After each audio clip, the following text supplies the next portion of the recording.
Okay, I know this title sounds probably insane to some people, but I need you to hear me out. This is one of those videos that feels weird to make because I feel as though it will either go nowhere and just be a conduit in which I express my thoughts and feelings like some kind of virtual diary, or it'll be surprisingly successful and also potentially hated. So let's clarify a few things up front. I didn't hate. Jojo, you gotta stop. I didn't hate the FNaF 2 movie or Secret of the Mimic. I thoroughly enjoyed my experiences with the franchise this year, and I really appreciate Steel Wool's commitment to improving the performance and overall quality of their games, as well as Blumhouse and Scott for trying to improve upon the main criticism of the last movie, which was the scares and things like that. But I think both of these two major entries that came out this year highlight a few greater issues with the franchise as a whole.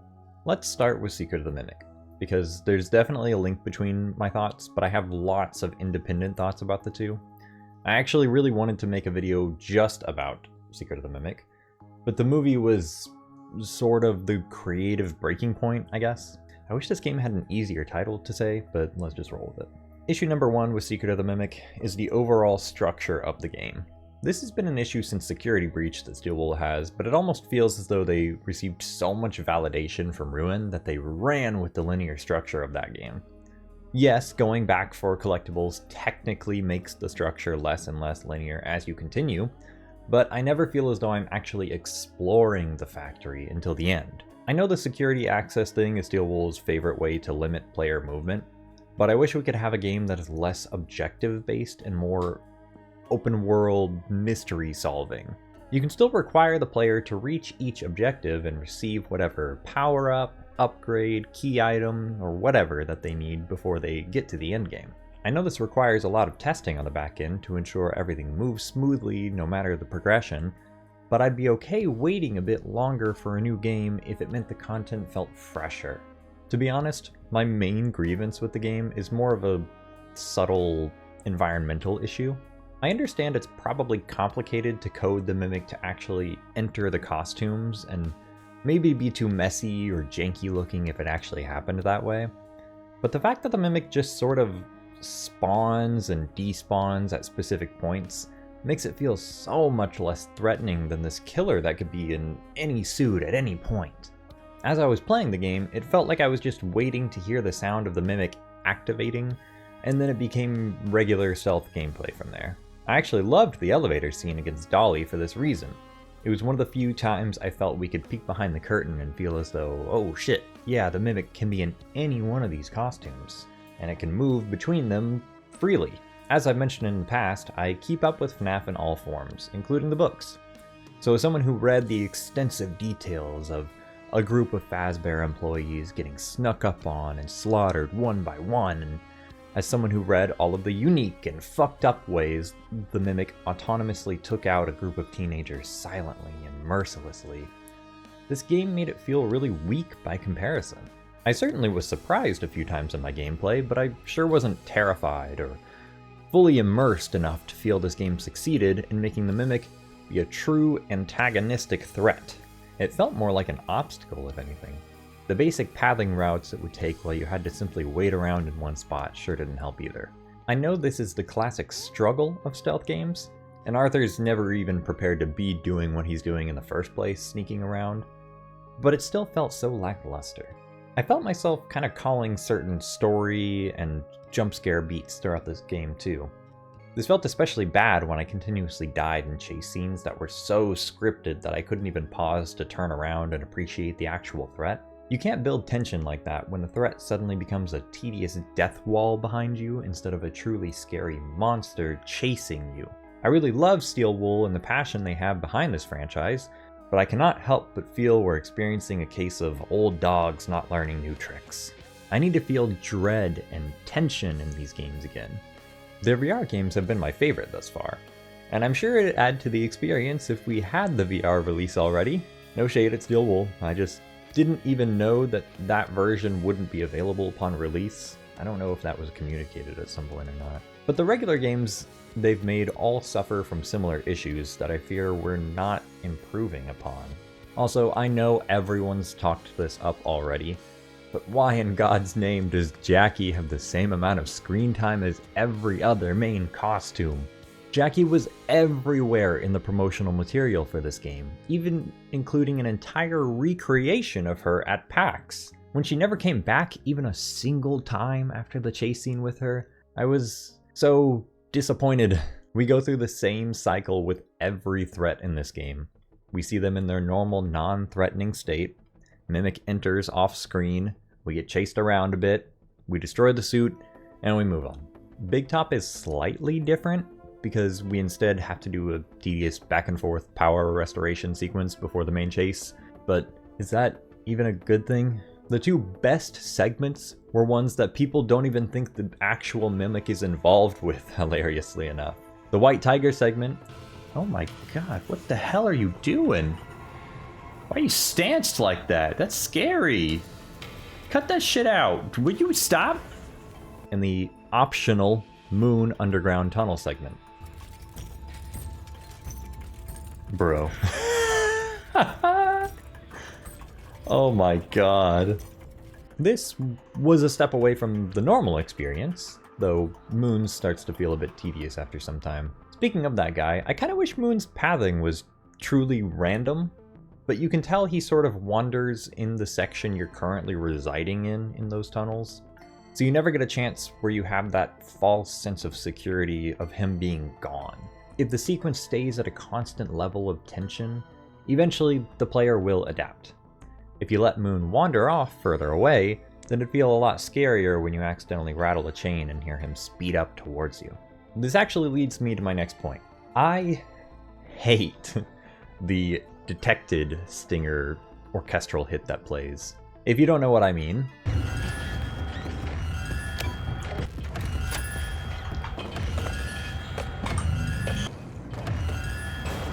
So much fun. oh, he's in the...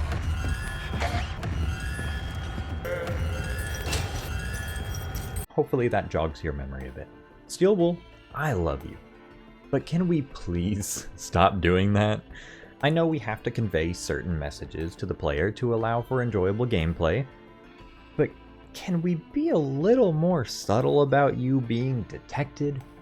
Literally just make the enemy's footsteps stop for a moment and then like quicken in your direction or something like that. That shit would be so much scarier than an orchestra hit that screams, "It knows you're there. It knows, bro. You better run. It knows." By the way, that's the sound we play when it's coming to get you. So you better go now, because it is coming this way. That's the sound cue. That's what the sound cue means.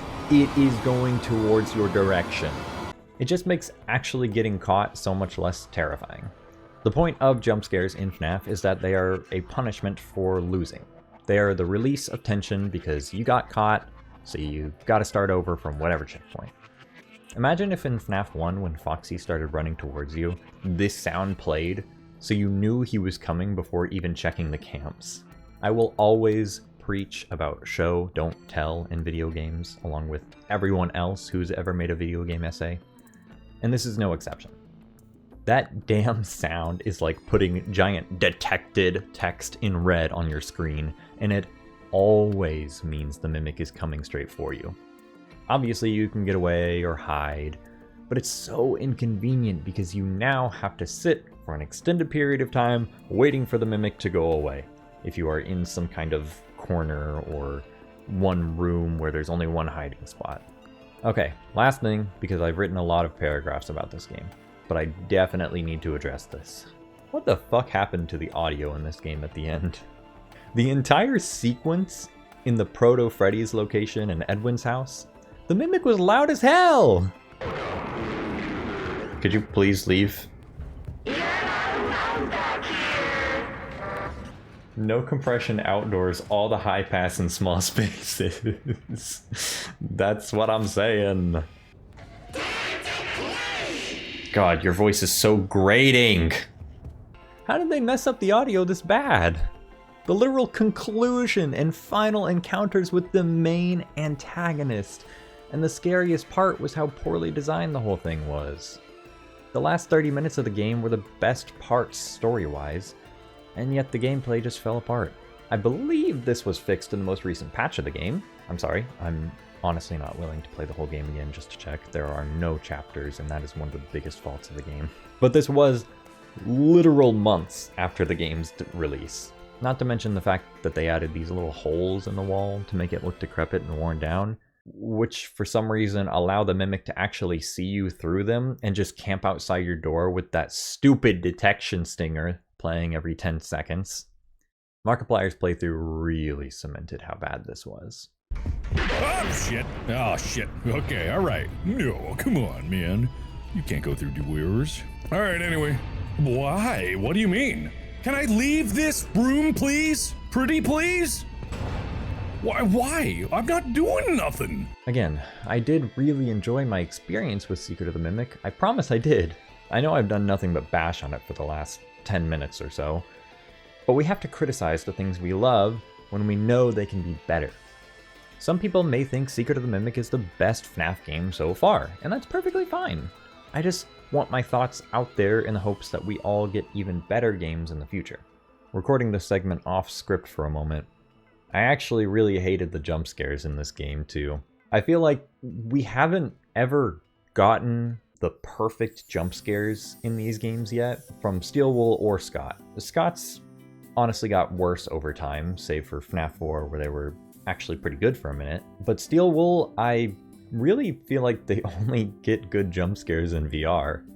I know it's kind of hard to program and do all the back-end stuff to make good jump scares, but the animations themselves are really lackluster. I want it to feel like the Mimic is bashing in my skull or something, you know? Make it brutal.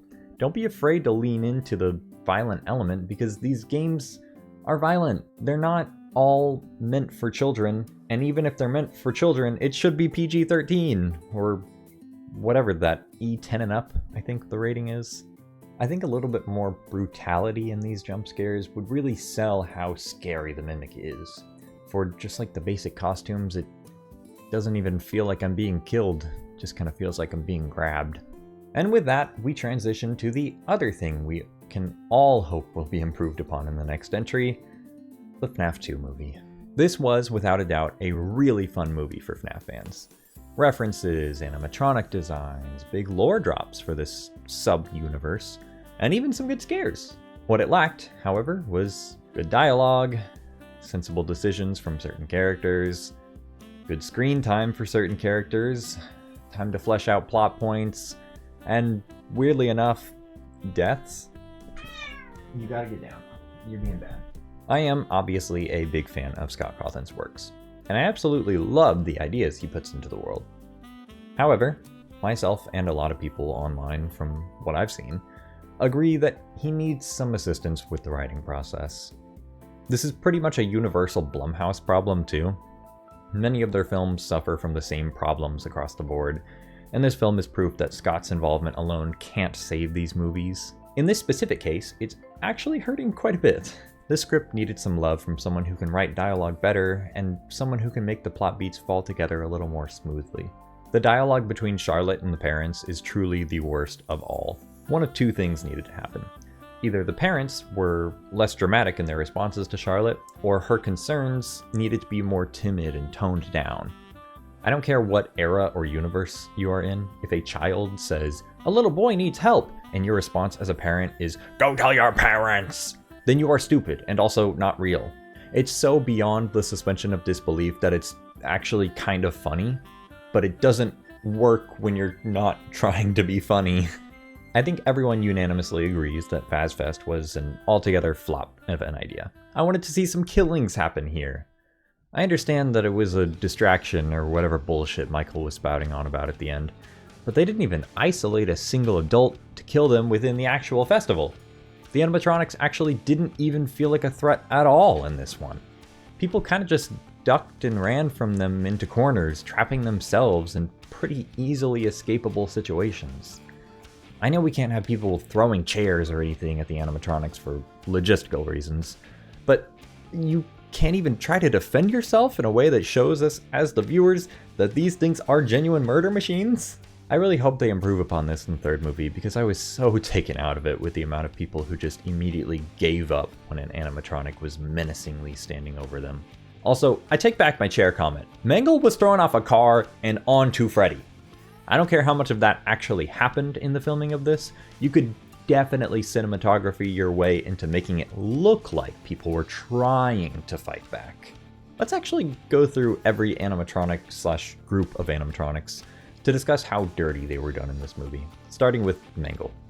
We couldn't even get a single scene of her crawling on the ceiling. I know his ass was absolutely massive and ridiculous to try and puppeteer, but this is Jim Henson's studio we're talking about. If even for a few seconds I need to see my gender fluid royalty doing his signature move. Also, not a single joke or pronoun mix up for her. Where's the love? We'll group all the other toys together here, but why did only Chica get a kill here? Even in the beginning section, Mangle was the only toy to kill. The break-in scene from FNaF 1 was so much more satisfying than the Ghost Hunters scene in this film. I don't even need gore, I just need satisfyingly scary death scenes. I guess we can talk about the Withers next. What the fuck did they even do? I know it's harder to have people inside the suits of animatronics that are clearly missing certain body parts, but Bonnie got absolutely shafted. Literally, bro is still stuck inside the vent shaft. An unscrewed vent cover was enough to stop him. Foxy got a cool, "there be the night guard" moment, which was funny, but that's about all the praise I can give for his role because that's all the movie gave him. Did we even get a flashlight blinding joke for him? I actually don't even remember. Shadow Bonnie made an appearance. That was awesome. That's it. I just wanted to mention it. Now we have to talk about her. Charlotte. The puppet, the marionette, the saddest part of this movie. I know not what your plans are for the third film, but they did you the dirtiest of all. I refuse to believe there was no way they couldn't make the actual marionette puppet move throughout the film in the ways they needed her to. The possession route just wasn't it. It looked cool, but it was just weird. I'm okay with new concepts being introduced in the movies, but how does it even make sense that the marionette just enters people's bodies? I understand the spirit entering the body, but what happens to the actual animatronic? Is it just a ghost? Even though we know it was a tangible object? My suspense of disbelief only stretches so far. I wouldn't have even minded if we could see the marionette, like, wrapped around people and actually, puppeting them physically and spiritually. But we just get this cool makeup and tentacle fingers instead.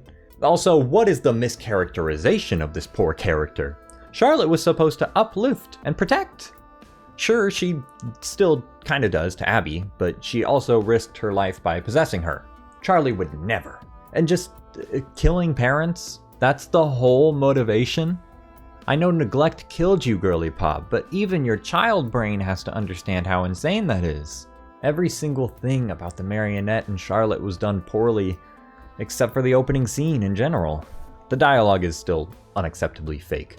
But I appreciate that they did get Charlotte's role as a protector right there, at least. It was a chilling scene and a wonderful way to open the film, and then it all just kind of fell apart. As per usual, the best part of the movies was the design of the animatronics. And Jim Henson's crew absolutely nailed the exact proportions and textures of each character perfectly, but the filmmakers really fumbled when it came to utilizing them to their fullest extent. Do I even get into the ending? If they would have lured all of the Wizards over to this FNaF 1 pizzeria, I think I would have been happier with the possessed animatronics showing up to save the day, but it felt like proof of just how non-threatening the animatronics really are by the end. Mike could have just decked Michael in the fucking face, grabbed Abby, and ran. We've seen Mike beat the shit out of a dude once. It wouldn't be so out of character if he gave Michael a knuckle sandwich or two.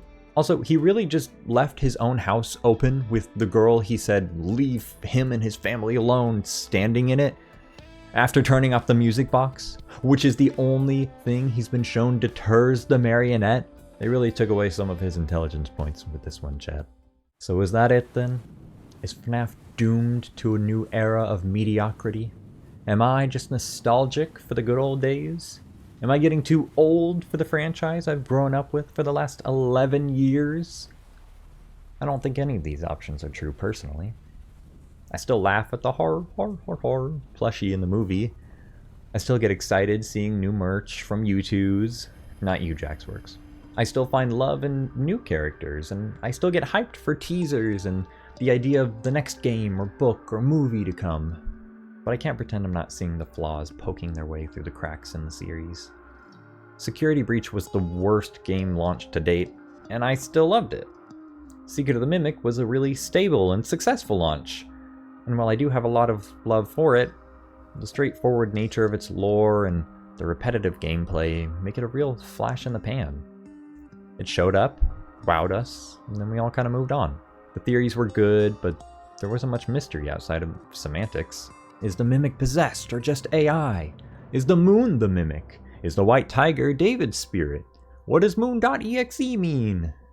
We really just picked the game clean only to realize the main substance had already been consumed via the basic gameplay and New Game Plus. And don't get me wrong, I think we need a little bit of straightforwardness in this franchise. We still question things about the Scott era of games that I feel like should just be answered in some small world-building details in one of these new games already. But this game might have been too easy to digest. But perhaps that's for the best. Maybe we're not supposed to be continuously theorizing about a game whose sole purpose seems to be to give us backstory for this new antagonist that we've only been properly introduced to recently. Maybe we should all be grateful for that aspect of it. But I will still assuredly maintain that my gameplay critiques are necessary for the good of this franchise's development. I do personally believe that they're justified, all of these critiques that I've given, but I more importantly believe that we need to give feedback like this if we want to see positive change. And I think that's really it. I don't really have much else to say. I kind of just needed to get these thoughts out there. I'm sort of rushing to get this video out before the end of the year. It's been a while since I've done any kind of editing or script writing of any kind, and I really want to make sure this one gets out there because I think we all kind of need to reflect on this year for FNaF. I don't want to be negative or seem overly critical of this game and this movie and this franchise as a whole. I mainly just want to get that same joy that I've gotten out of this franchise for the last 11 years. I feel like Markiplier's sort of speech at the end of his Secret of the Mimic playthrough kind of summarizes things really well. There's something missing, you know?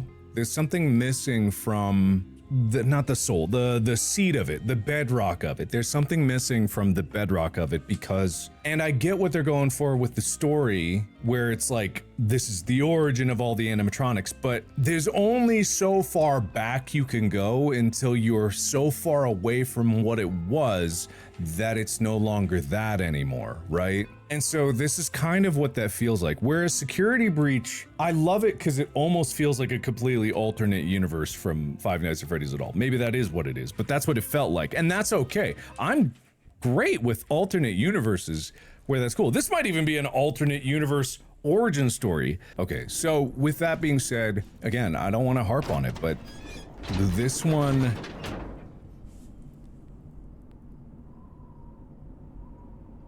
I miss it.